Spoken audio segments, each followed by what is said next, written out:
Welcome to the Pestle, reviewing and breaking down movies to look for insights into the movie-making process. Hosted by The Apocalypse. Finally, we're all outside playing again. Let's blow out the candles and start the show. Welcome, everyone, to The Pestle. Today's show is brought to you by Mac and Cheese, a street-smart detective and a crime-solving robot. What could go right? Find out this week on Mac and Cheese. Welcome, everyone, to The Pestle. I am Wes. And I am Todd. And we're filmmakers, and we review films and see how things click and how they go boom.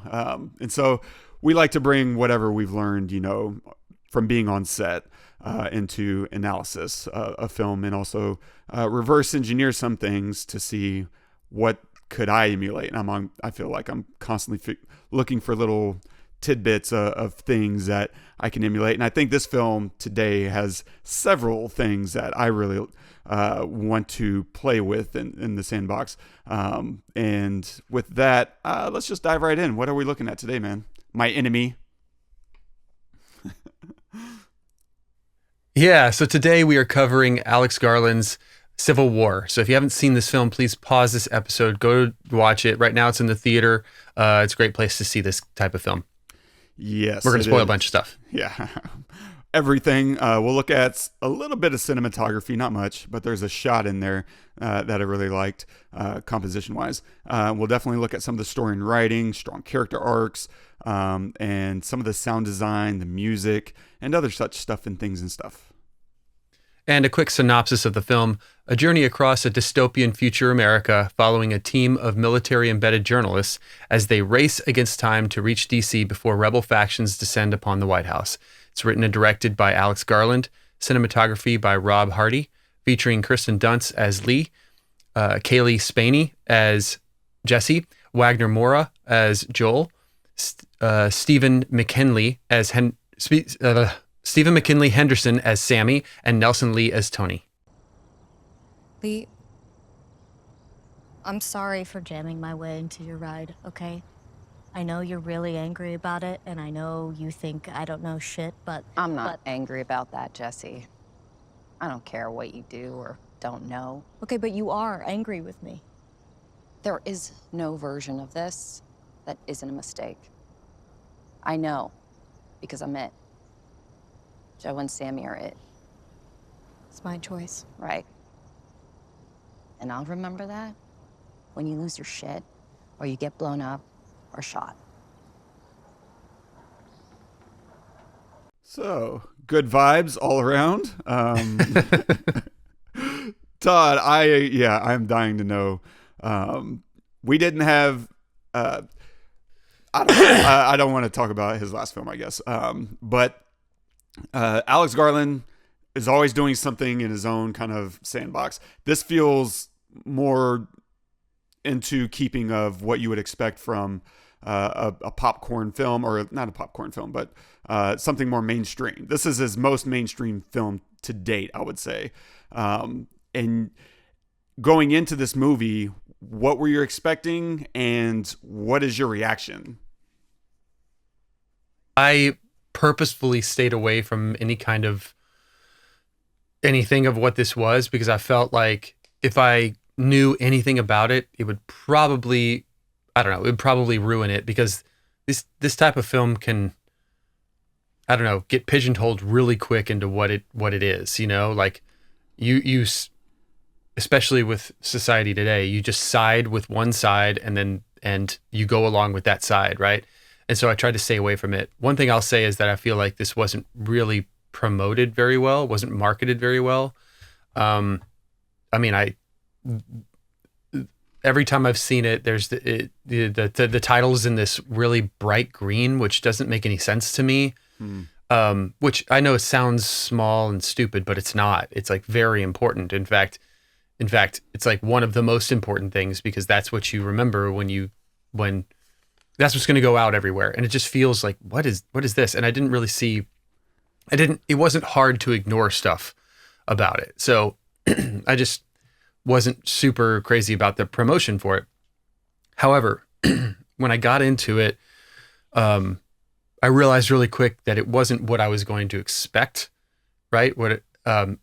You start off with the president, which I think is a great place to start, and him delivering in a difficult way, delivering some kind of speech. And I don't know if I'm a slow human being, but there was a lot that I didn't really follow. And I think it was on purpose. It was like, why is this happening? We know that there's California and Texas and Florida factions and stuff, and that maybe California and Texas have broken away from the United States and they're their own thing. So there's battles going on, but we don't necessarily know why. It doesn't explain it to us. And please, in the middle of me talking, correct me if you know more than this me is all accurate. Texas, this is what he says, and I watched it twice, and I got it completely wrong the first time I watched it. But in the opening, you're right. He says Texas and California have seceded. Now, I don't know if that's the Western forces, as they're referred to throughout the film. I don't think that's super clear, or at least not abundantly clear. But that's my impression is they've seceded. I don't know if they've teamed up or not, and so. California and Texas teaming up. Yeah, I don't see that. Yeah. Yeah. However, what I was hoping to get out of it is what I did get out of it, honestly. So I was hoping, okay, we are taking this point of view from a this is a journalistic point of view, right? So it almost doesn't matter why it's happening. It almost doesn't matter what happens. And they call that out a lot because they talk, she asks, Kirsten Dunst's character asks, would you take the picture? Or no, was it? It's Cailee Spaany's. Cailee Spaany's asked, would you take the picture if I'm shot? And that's the question is there a line, journalistically speaking, and as to what you will photograph or what you will capture, right? What moment you will or won't capture. And Lee has her line in the sand, which turns out to be when Sammy dies. And which I think is a really important moment because that to me defines her humanity a little bit, at least in this as this character. Like she's so brutally destroyed by what she's seen. She's just dead inside, and you can see it the entire time. I thought her performance was really good. God. Kirsten Dunst's performance. Yes. I mean, how do you give an emotional performance with no emotion? I think, excuse me, I think you need to have a lot of emotion and not let it out. That's what I feel. I feel like she has so much in her that she's just heavy. You feel every time there's a close up on her face, you feel the weight of all that she's seen and not just all that she's seen, but all that she's documented. There's something to be said about seeing something terrible happen and take a picture of it. You're not helping the guy that's shot and dying on the ground. You're taking a picture of him. It's brutal. And they have that moment where Jessie shows Lee the photograph of the guy dying when they're sitting in the stands, and she's thumbing through her photographs, her negatives, trying to find a good one, and she sees that one, and she says it's a great photograph. So anyway, I thought that the pacing of it was really good. I thought that the brutality of it was fantastic. I mean, one of my favorite. I was sitting there watching it on the big screen, and which is why I said at the beginning that you should see this on the big screen, because there are these moments, not just for the visuals, but for the sound. There are these moments that there is silence. I mean, I stopped eating my popcorn. I didn't drink. I just sat there in silence for a good 30 seconds. And everyone around, I could tell, just held still. Waited. And then sometimes it would just kind of the sound would just come back. Other times it would explode back with a gunshot or something. And it just scared the crap out of me. Which I think is the point. The point is just, there is peace and there is war. And there is a very fine line or definitive line between the two, right? And it's a gunshot or it's an explosion or something. and these moments of these guys getting shot and killed, you know, it's a lot of times it's an afterthought in movies like this, and they make you stay with it. And in fact, there's when they did the execution of the guys with the hoods, they do slow motion. You see the explosion of the bullets hitting them and the blood spurting out and them rolling on the ground in slow motion. He wants you to stay in that moment. He wants you to ask yourself, you know, how do you feel about this? Because it's so easy to see a photograph about something and just, you know, let it go. And it's the way that it started really set the tone for me. I'll stop talking after this, where they do all of these moments of her in all of these places photographing all of these terrible things. The one shot of the guy with inside the tire getting lit on fire, I lost it. I was like, oh my God, what am I in for? You know, like that. It was only maybe, you know, 15 frames. It was short. It was so short, and he did it right. He did it so tastefully. It was forever. Like forever. That thing probably lasted like 15 seconds. I don't remember that. I remember them setting him on fire, and then it cut away. Oh no! Okay. No! You looked away then. Like, okay, maybe I did. Because that thing slowly devours him, and then you just linger. Like, it's freaking brutal. Oh, and some of the best fire animation I've ever seen. Was it animation? I was hoping it wasn't real. So. I mean, regardless, sacrifices it was maybe in art, Todd. Maybe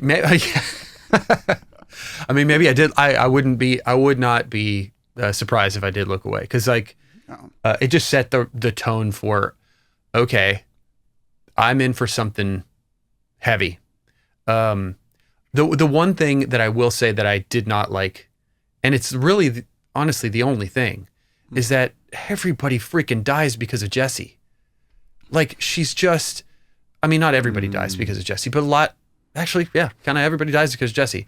And it drives me crazy when that kind of thing happens. It feels like almost like a trope. You have the young, impressionable person who's like the go-getter and is in the wrong place at the wrong time. And so the more seasoned veteran has to save that person and sacrifices their life for it. I mean, that I've seen that. I just kind of didn't want that to be the reason why, you know, like the guy from Hong Kong dies, you know, and his buddy from the car, and then also Sammy dies because of it, you know, and then also Lee dies because of her. You know, she's in the wrong place at the wrong time, getting too far ahead of herself and whatever. And look, I get it that it, you know, that kind of thing can and probably should happen in a story like this, but like maybe once. I didn't want everyone to die because of her. I'll make a small counterpoint. Maybe she saved their lives by getting in the other car, and that car speeds off. Because if she hadn't, maybe they both get stopped at the same time by those guys, and then there's no one outside that can come in and rescue them. Sammy stayed back, rescued them. I think that's a stretch. I think that's fair enough. I think it's a stretch, and the only reason I think it's a stretch is because they never call anything like that out. I mean, you could sit there and think, but like, you know, like there's never a moment where you're thinking that they forgive her or that they're even mad at her. Yeah. You know, like Lee doesn't act mad at her. Neither does, who's her friend? Is it Joel? Yeah, Joel. Neither does Joel. They don't act, I mean, he's upset, and man, I love those moments of him screaming where you can't even hear him scream because the tanks are driving behind him. Such a great moment. Visceral, yeah. His acting in this film is fantastic. All the acting is great. I mean, the four of them all together was just the freaking best. They were all guns firing. It was just amazing. But I just thought, look, you know, she gets in the car, you know, they're all dead. You know, like it's just, or somebody's going to die, and it's going to be because of her. And my point is that, yes, you could maybe make that case, but that's kind of a stretch. And we know, and it is 100% her fault that Lee dies in the end. 100%. Like, come on. Yeah. You know, it's one thing for her to like have been told go over here, and she's where she's supposed to be, and something happens, and then Lee saves her. But for her to jump out in the middle of the damn corridor to take a photo. Like, come on. That's all I'm saying is Yes. that was my big qualm. But she did that because she watched Lee do it first. She saw Lee do it and said, "Oh, I want to get that shot too, but I'm going to get the shot because the shot that Lee got, there was no one there was just an empty hallway." Yep. So she's like, "I can get that shot." And so I know. Maybe Lee felt responsible for setting that up. She shouldn't. Like, Well, once you're out Lee there on feels the- responsible for her anyway. Yeah. She, like, no matter what, she says, just like that clip you showed, even in her saying, like, none of this is good. And if you, I'll remember that you said that it's your choice when you get shot. And all of that is a front for the whole reason that she got out of the car in the first place, to let her photograph the helicopter, which was basically to tell her, I'm worried. Like that moment is set up to say I'm going to try to, like, I feel responsible for you, without saying it. Yeah. And she does. That's why she didn't want her in her car in the first place, because she feels responsible for her, because she doesn't know what the fuck she's doing. She's just, and it is great. Like, Alex Garland does a great job of directing Cailee Spaeny in those moments where she can't breathe, and the throw up scene where she after she's in the mass grave and she just like throws up, it just keeps coming out. Like, they hang on her for a good 4 or 5 seconds, 6 seconds, I don't know. It's intense, man. They're just such a great I can see obviously she's a great actor, but I can also see the directing in that. And the choice in editing of, like, no, hang on it. I want this to be like, it's obvious that she's throwing up and it wasn't just in her mouth, or that it's CG'd or whatever. Yeah. Like, and I wonder how they did that. It looked like more than what could have been in her mouth, but yeah, anyway. I wonder if it's a combination of, you start with stuff in her mouth, which then gives you a reference frame for whenever it's empty, and then she just continues acting like it's coming out, and now it's much easier to make that CG because you have those references very, very strongly. Great point. But maybe it's Great all CG. I don't know, but it's definitely made me like, oh God, like, that's gross and disheartening.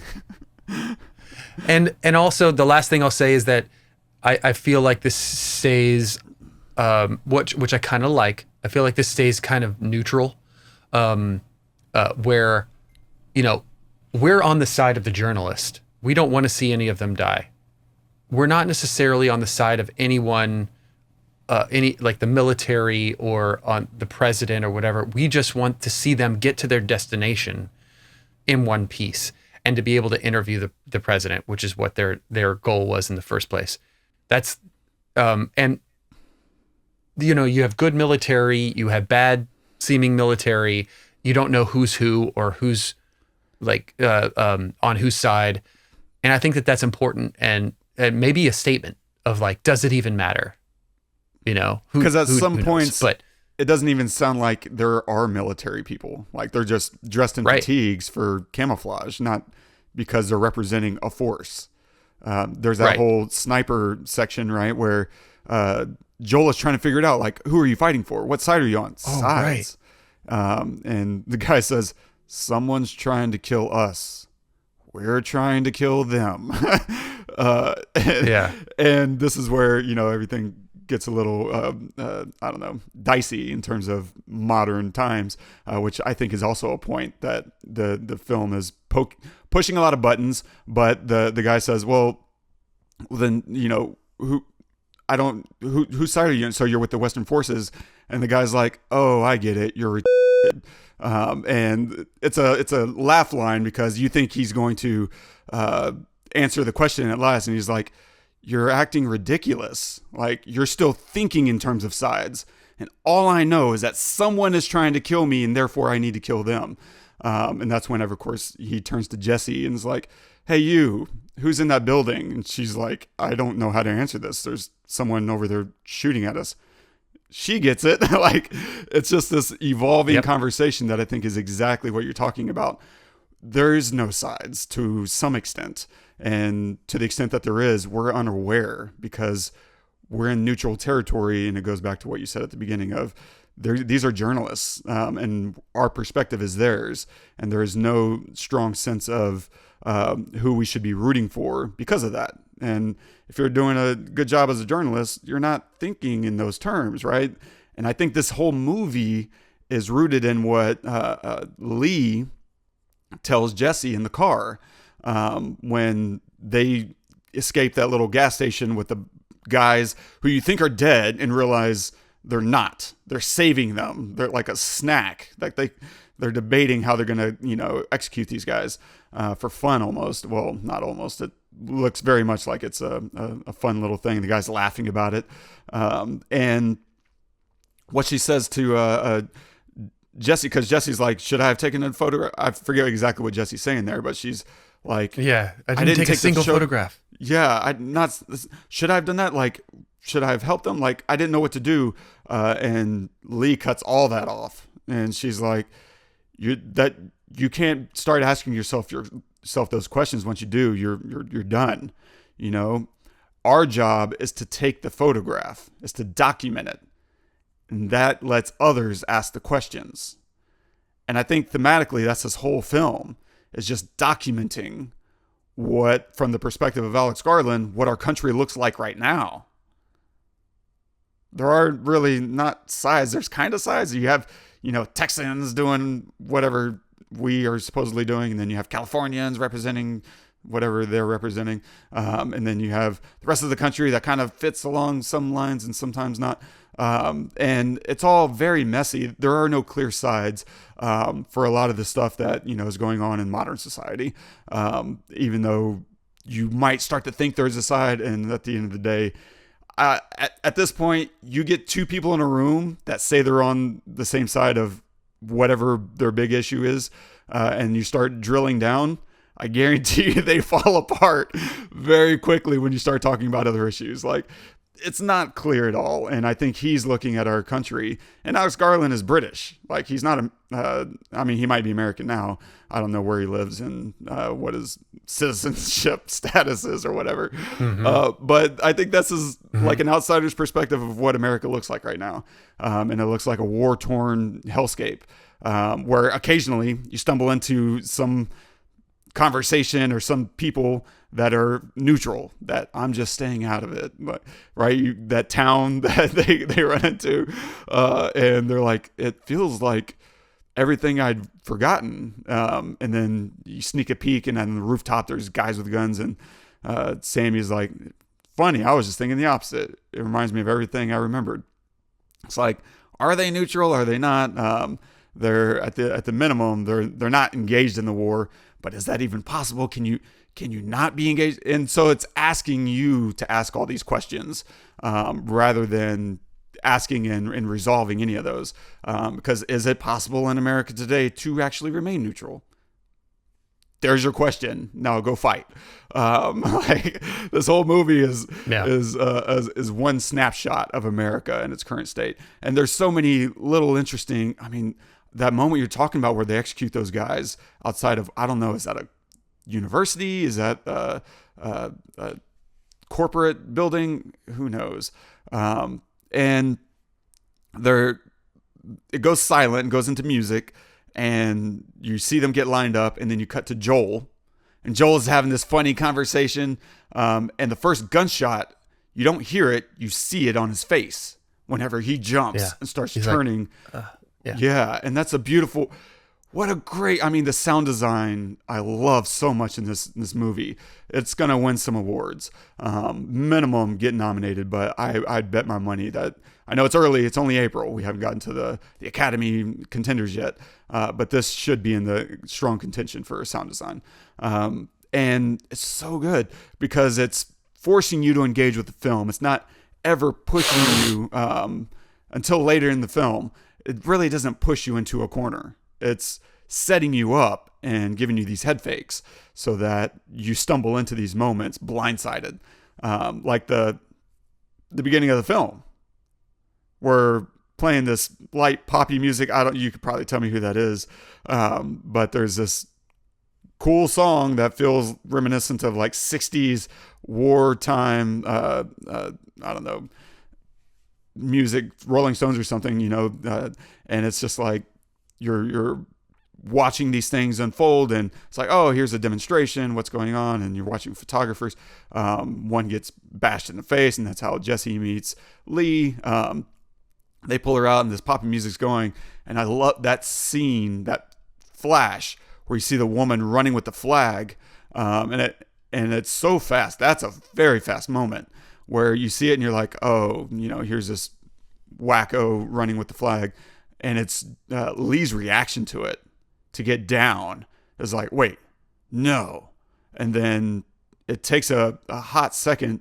It blows up, and you're still processing while it's blowing up. Like, did she just detonate? She detonated. That was a suicide bomber. And then just bodies are flying. And then everything goes dead quiet. And that's that moment you were talking about earlier. Like this 30 seconds, longest seconds of your life. Looking at the carnage, and then seeing Lee go over and document it. Like, that is hardcore. And then you see Jessie documenting it. And I think, again, that's a hat tip to what this movie is really trying to tell you it's about. It's not about the carnage. It's about us seeing and witnessing the documentation of the carnage. And that gives you a little bit of insight into, yeah, we're here to ask ourselves the questions, and he's just there to show you. It's a mirror. This whole movie is just one big mirror. Whether or not you want to look at the reflection is up to you. And that's a really cool, I love that approach to filmmaking in general. And I really respect, because going into this, I was tired. Like, I didn't know what this was going to be, but it felt like this is going to be another preachy film where someone's telling me how to feel about the state of, affairs. And then you get into it, and it's not. Like, it's really not at all. And that's so refreshing, because it let me engage much more emotionally with the film and not feel like I was getting the Uncle Sam finger pointed in my face for, an hour and a half. It's just like, tired, exhausted. And I feel like most of America is probably pretty exhausted at this point as well, which is why I would be surprised if this movie does well at the box office, because to your point, I don't think it's well marketed at all either. I can imagine half of America thinking that this is going to be a movie telling them how they're shit and they need to, repent and be saved. Yeah. And then it ending, with the president getting shot. Like, it is aggressive in ways, but it just, the marketing was bad, because I think you're right. Like, I was exhausted too. I am exhausted too. I didn't want to be preached to. I didn't want to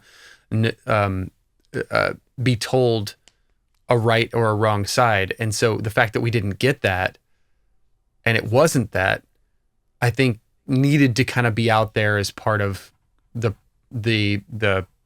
marketing, not necessarily for you or I, because I know we don't like to see that, but we were going to go see the film anyway. Yeah. But for all the people that probably wouldn't go, or that might not go, like saying, I don't know how you do it, but just basically saying, this isn't what you think.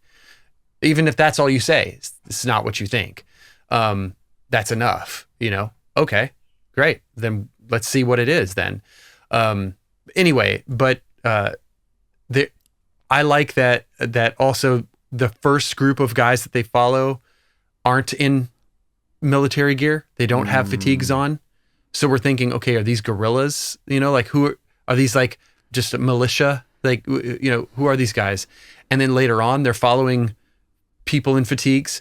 There are no answer, and then there's bad people in fatigues, like Jesse Plemons, like, oh my God, just being terrible. So we don't know who's good. We don't know who's bad. They just show up with people, and then we're like, okay, they're with them, so they must be the good guys, I guess, because they're not killing them. And I think that's because good and bad has largely been relegated to your own personal opinion. Like, there's no philosophical grounding to a lot of people's views on the right and wrong, and therefore it's whatever, like, oh, what, yeah, you're American. What kind of American?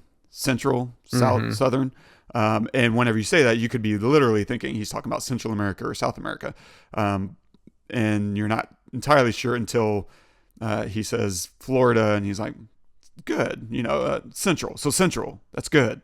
And you're like, oh, no. So everyone's kind of drawing their own arbitrary lines in the sand.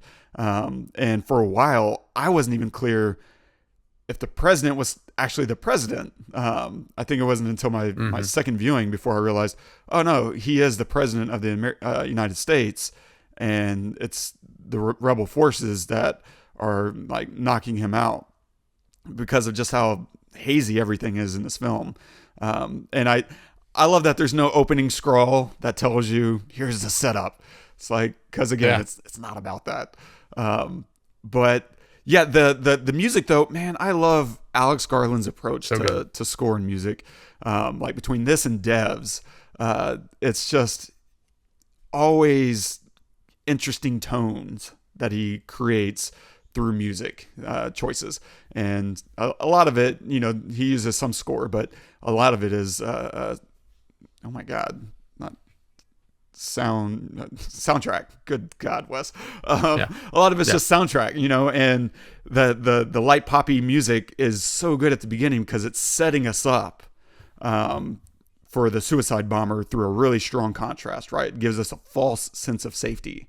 And he does that repeatedly, throughout the film, to the point to where when you get to the end of the film, you no longer trust anything that's happening. In fact, quite the opposite. There's that scene when they're in DC and the tank is in the street and it's blowing everything up. Or the choppers in the air, I should say. And it's like just firing missiles in the buildings. And Joel smiles over at Jessie, and Jessie looks at him and smiles back. And that made me feel like everyone's about to die.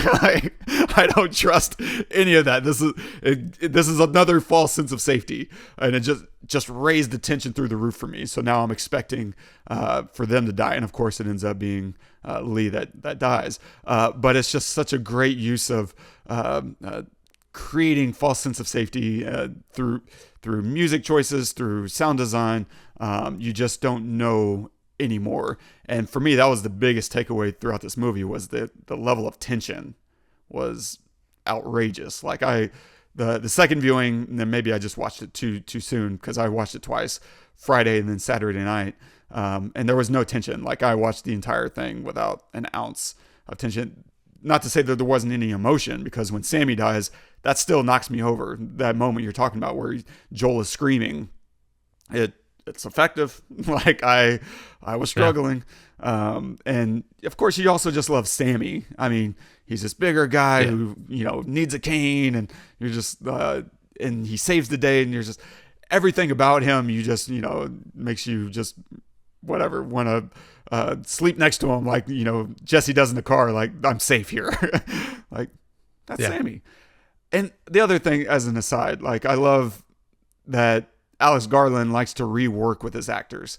He brings in people from other projects. Like, I think almost the entire cast of Devs is in this film. Like Stephen McHinley Henderson, Cailee Spaeny. You have Jen Ha, Carl Glessman, who they played the sniper and the spotter. And I didn't even recognize them. I recognized their names in the credits, but I couldn't recognize them because they were just geared up. And of course, that's my problem in general. Nick Offerman, right, from Devs. Like, this whole film is running on Devs fuel. And then you add in, Moura, Wagner, and Kirsten Dunst. And my God, Kirsten Dunst, man, she's so good. To your point, I don't have anything to add. I just want to reiterate that she's just amazing. Like, I love seeing her in this hardened veteran role. Because it's really nice to see these contrasts, and these arcs are really, really good for that, because they're set up so strongly at the beginning, right? You have your veteran and your rookie photographers who are now going to provide vastly different experiences and perspectives, which gives you different arcs, right? Jessie at the beginning can't take a picture, right? and she needs a spotter. And I love that. I love that Joel is hanging back and grabbing her Kevlar so that he can thrust her in when it's safe and pull her back when it's not. And he's training her while protecting her. Like, it doesn't get easier than that. It's not going to be very easy to shout for her and then trust her instincts to creep out, and then she's just not going to get the job done. And so he's going to take control. He's going to grab her and force her into the action because he knows she's fine. And here's when it's not, like, oh, hang back. But then you get by the end, right? She's reckless. She's laughing. And she's right inside the action to the point where she's getting pulled back now by soldiers to stay out of the way. Like, what a 180. And it sets up such a nice contrast from the beginning to the end. And there's such gradual progress that it's really nice to have those moments. And then, of course, at the beginning, she's still figuring out her place in all this, and that question that she asked, would you photograph the moment if I got shot? Because that's where that clip that we played ends, with Lee saying, this only ends one way, and you remember that whenever you're scared or losing it or getting blown up or shot. And Jesse's like, well, would you photograph that if I got shot, that moment? And of course we end up getting that answer. It's a dramatic question, and it's a good one. And I didn't think of it in the terms that you put it, man, but I think you're absolutely right. There is a line in the sand for Lee, and it turns out it's journalists. We protect each other. And it's when that goes away that she loses it. When Sammy dies, that's when she loses it. And she can't stand to see it happen again. And that's why she intervenes for Jessie. She's like, I'm not going to photograph it. I can't. We need to protect each other. And I love that they never shoot a shot. They don't have any guns. They are never a part of the fighting. They are only there to document it. Like, there's no moment where they have a choice to, like, pick up a gun or not or anything. It doesn't even present as, like, that's not even, it's almost like it's not even a thought that could happen where, Jessie would pick up a gun to defend Joel or Lee or something. Like, it's just, nope, that's a different part of the world. Like, that's a different world that these folks are not a part of. They are only there to document it. So, and it doesn't even need to be a part of the story where they have to make that decision. That's, you know what I mean? It's just, nope, everybody else can do the shooting, the killing. These people, we're just going to document it. The only one who does any, I guess, killing, but we don't really even see if they're actually dead, is Sammy when he drives the car into Jesse Plemons' character or whatever. We don't know if he's dead or not. I assume he might be, because that looked brutal. Yeah, it did. That did look brutal. But to your point, it's not a gun, and it's in self-defense. It's in self-defense, but he also dies because of it. True. Exactly. And so it's like he's violating the principle of engaging, and he pays a cost for that. But it is nice too, because without someone dying there, and he makes the most logical sense.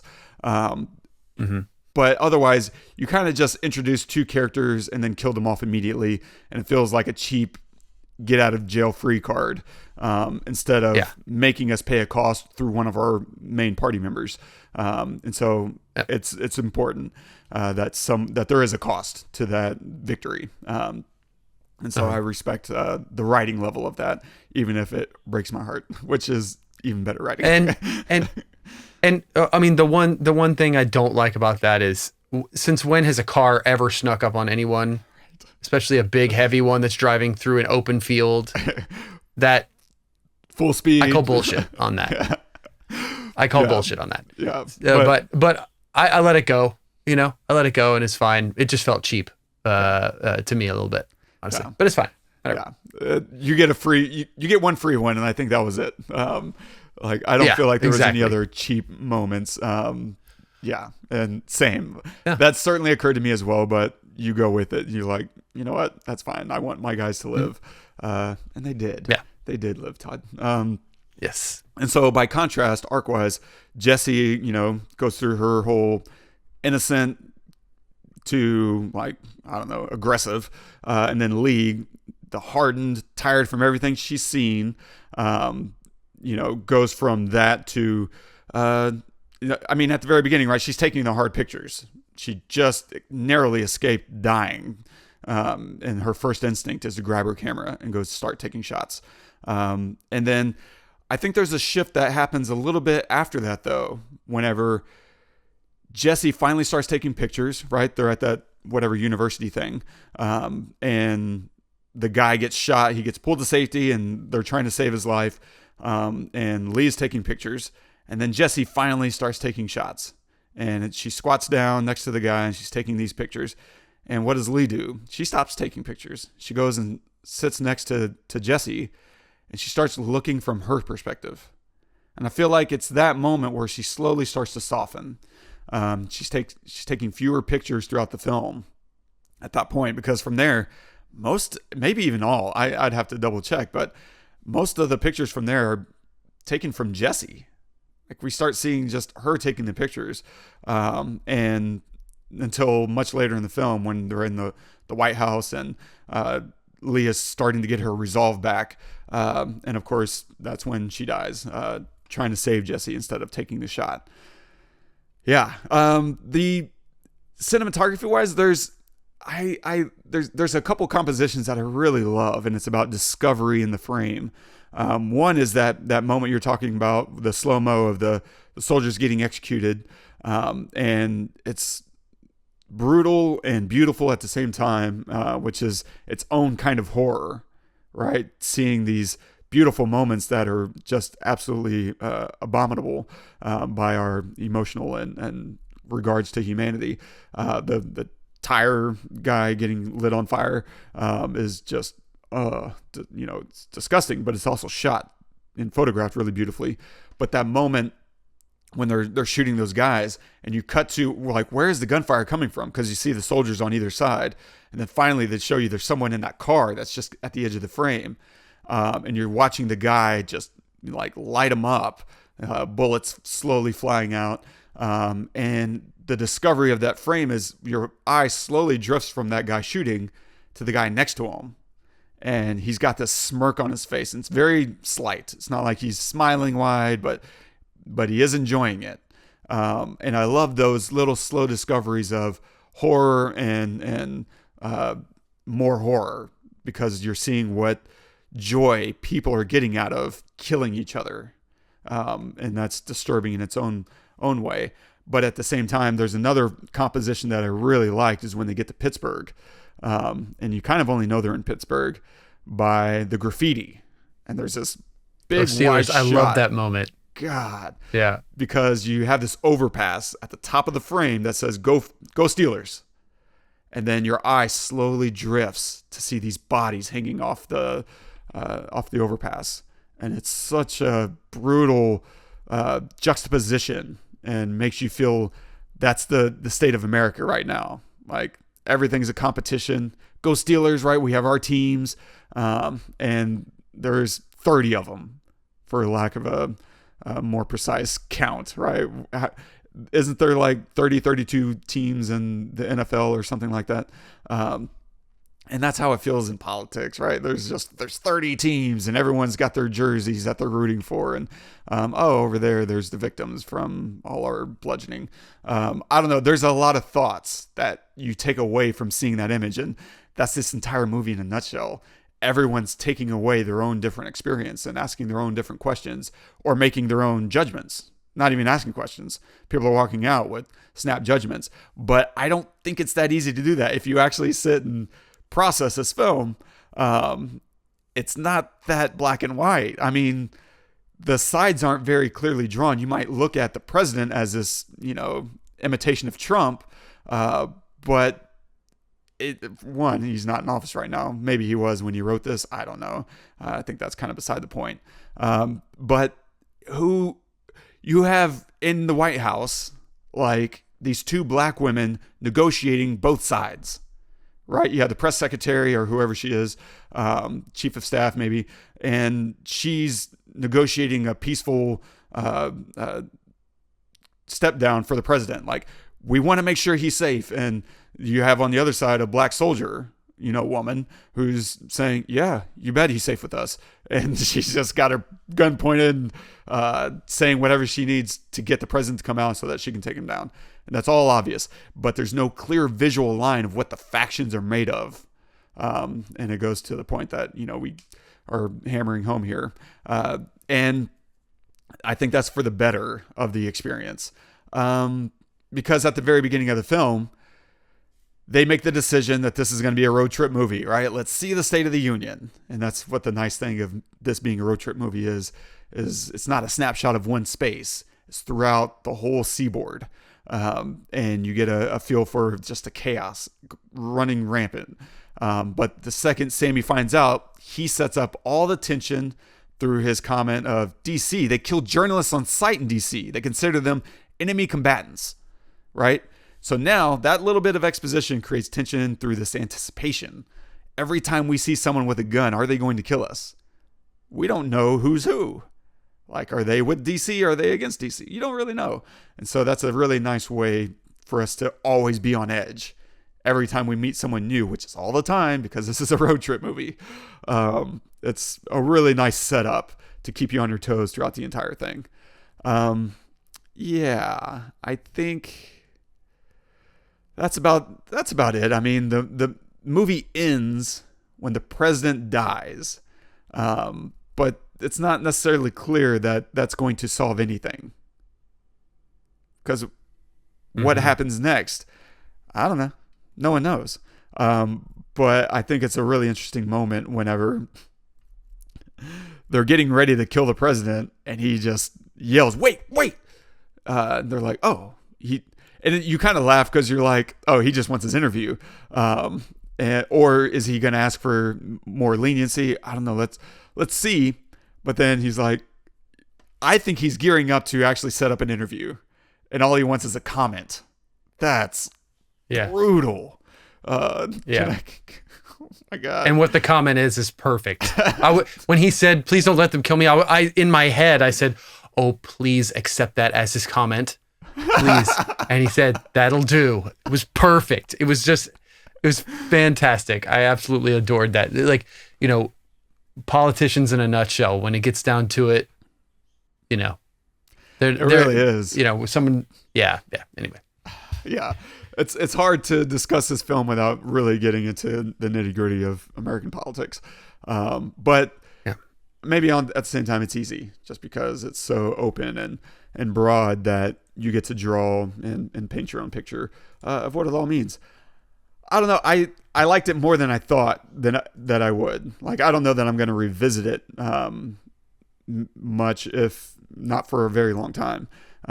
But I think it's interesting to keep thinking about the marketing of the film because, to your point, this bright green, I don't know, sans serif font that they got going on is completely betrayal of the film itself, because the title sequence of the film is Civil War in this kind of typesetting, right? It's very serif. It's very journalistic. It's typewriter, and that plays into what the movie is actually about. But at the same time, I get why you wouldn't necessarily want to use a typewriter because it's so overused in a lot of films, but it makes the most sense. But they use it in the film. Yes, right. Yeah. Like the typeset they use in the film is different than what they use for the promotion.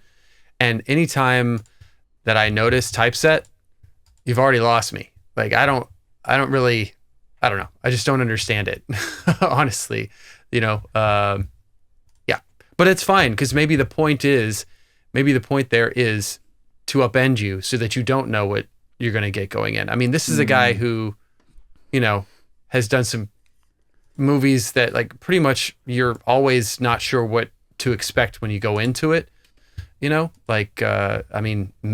for example, Annihilation, like Sunshine, like, you don't know what you're going to get when you go in. And then, so maybe the only way, or like not the only way, but the way he wanted to do this was, I'm going to make you think you know what you're going to get. And then by giving you this type of promotion, this type of trailer, this type of font, this color, and then get you in there. And he does that a lot, to your point earlier with music, throughout the film.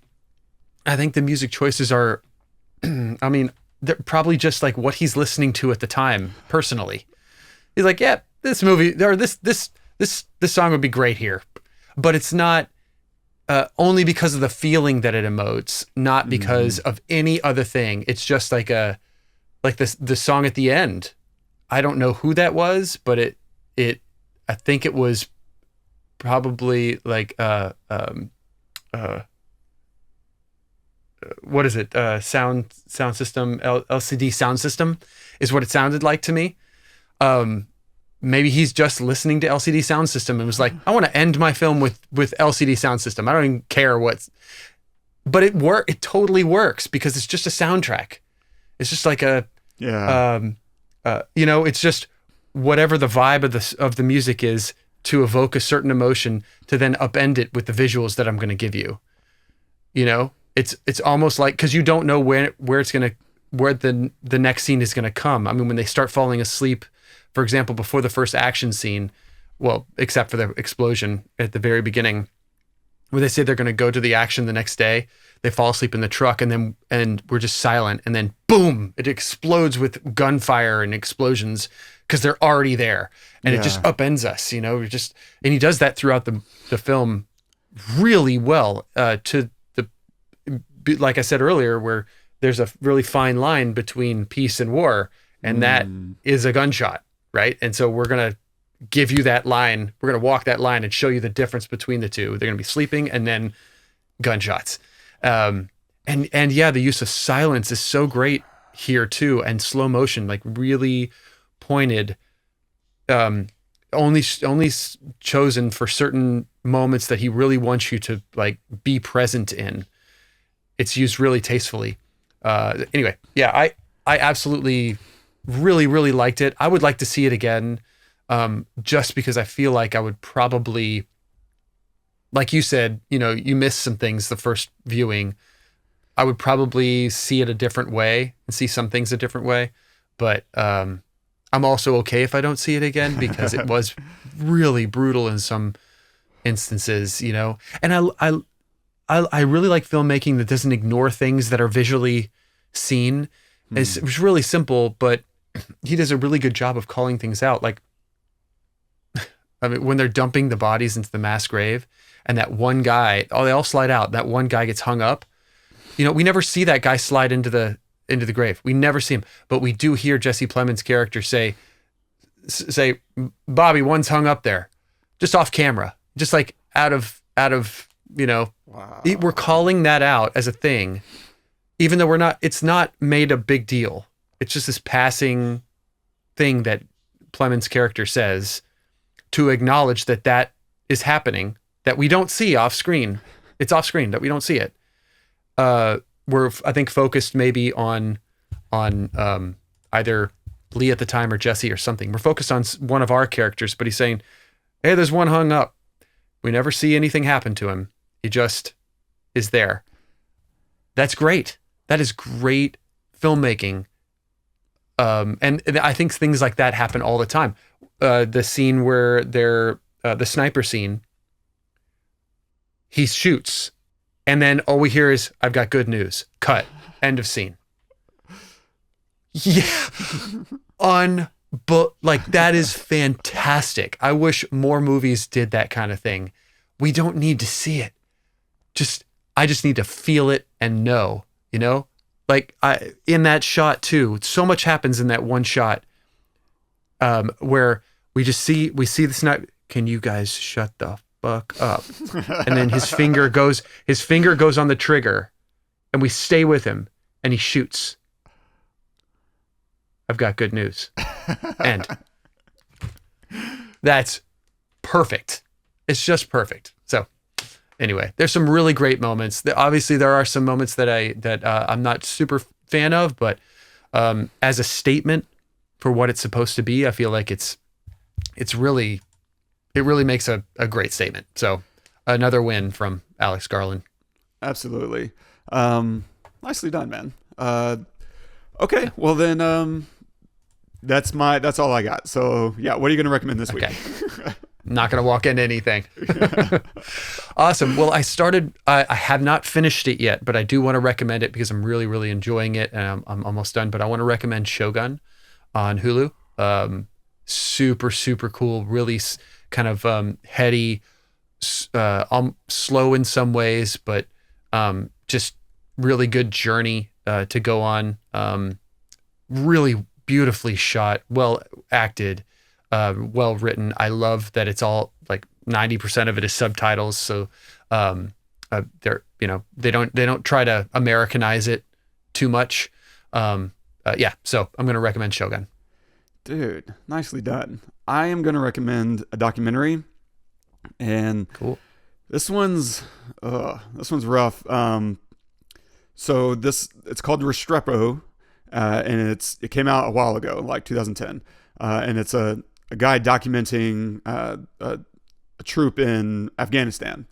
Now, what makes it tough isn't necessarily this one; it's the one he did after that he died while making as a journalist. In a war-torn country. I forget what it was, if he stepped on a landmine or a grenade or an RPG, but he died doing his job. And so you watch something like Civil War and you think, journalists are safe in wartime. They're not. I mean, not even getting into like Khashoggi, a journalist who was literally butchered for his reporting. And there's a lot. There's so many stories if you actually think about it. There's a lot of stories over the years, even in the last 20 years, which you might think, times have gotten better, and they have. But it's still dangerous to do your job and to tell the truth. And so Restrepo is a really, nice insight into what it was really like for troops in overseas. And you might watch some films like I do, like I watch war films and Jarhead or whatever. But what does it actually look like to be in the mountains in Afghanistan? This is what it actually looks like, and it's way less glamorous than you might think, than a production designer would dream up. Because my God, I wouldn't want to be in any of those bunks. And knowing the price that filmmaker paid ultimately to bring that kind of, I think he was making Korngal after that a few years later. And so, yeah, Restrepo, and you'll find out why it's called Restrepo within the film. It's powerful, and hopefully makes you a little bit more gun shy, about the stakes of war, civil or otherwise. And stay tuned for next week. We're going to take a look at Dev Patel's directorial debut with the film. I have zero idea what this movie is about. I haven't seen a preview. It's called Monkey Man. So that could be any number of things. I don't think it's a literal monkey man, but time I don't know. will I think tell. there's a mask involved. Might be a Who mask. knows? So stay tuned for that. It sounds like another feel-good film. And if you're enjoying the show, don't forget, subscribe, drop us a review. If there's something you like that we're doing, let us know. If there's something that you don't like that we're doing, don't let us know. Go away. Just playing.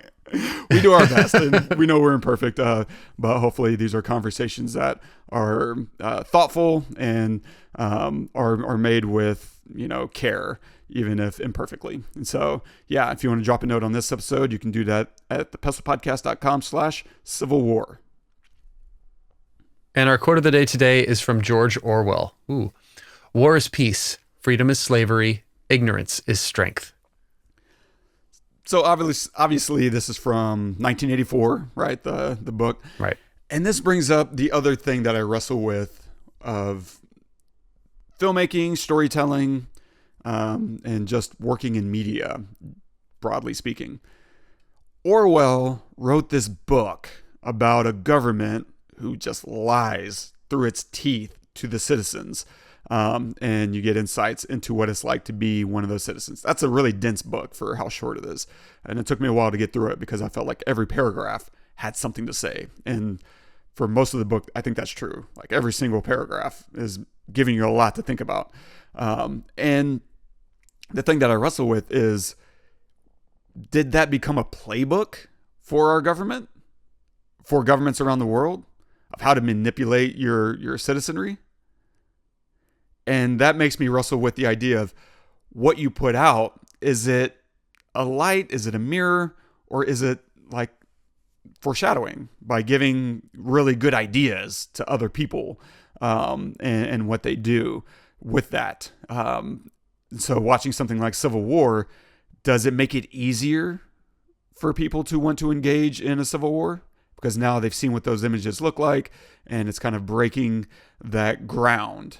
And then once the ground is broken, it's a little easier to get your hands in there and to dig it a little bit deeper. And then a little bit in incrementalism, takes over.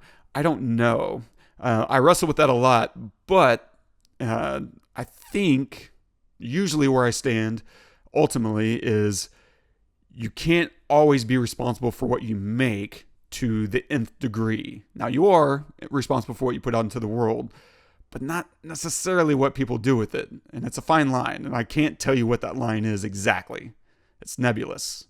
But I think you can do your best to not encourage a thing without taking responsibility for what people do with it. I don't know. Again, I'm still wrestling with it. That's kind of a non-answer I get. But watching something like Civil War, it gives me those moments of, is this making it easier to want to start a civil war, to secede, and for militias to want to do their thing? Or is it a way to discourage? Because ultimately, someone like me is going to watch this and be like, yeah, I don't want nothing to do with that. Then someone else is going to be like, oh, that's cool. It takes nothing to want to get a few people together and then we do it. I don't know. This is the momentum we need. I don't know. Maybe this isn't the movie that does that. Maybe it's Civil War II, whatever that is. I don't know. But I think these are good, healthy questions to be asking yourself as you're making things and as you're consuming them. Yeah, I don't know. Thoughts? That's a brain dump. Man. No, I mean, the way I'm going to choose to read this specific quote, because I haven't read 1984, you have, is just on its face for what it is. So, just the idea of ignorance being strength. I think maybe, like when they went to that city that was acting like nothing was happening, I mean, the woman at the counter was happy, she was like totally fine. But also, if you don't know like, the horrors of something, then you're more emboldened to do whatever it is that you feel is right or you want to do. I have no idea, about this quote, really, honestly. It's just interesting and something to think about. I think you're probably right. I mean, anything that's put out there is going to affect and inspire, that's put out there at this magnitude is going to affect and inspire somebody in some way that it probably wasn't intended. I don't think that Alex Garland intends to incite a civil war, right? But somebody who wants to have a civil war would look at this and probably say, you know what, this is a good, example to follow or something, and while you can't be, like you said, completely beholden to everybody's opinion on something, you are beholden to some extent on what it is that you are saying, and I think that Alex Garland in this film did a really good job of not staying neutral, but of telling a specific story about a specific thing, journalism in That's general. A good point, because ultimately I think there's a quote a while back. There was a CNN interview going on between these two people. One person was demonizing Islam and the other person was not necessarily defending Islam in specific, but broadly religion. And his point was, it's not what the religion says, because you could look at, I can show you atrocities done by Hindus and Buddhists.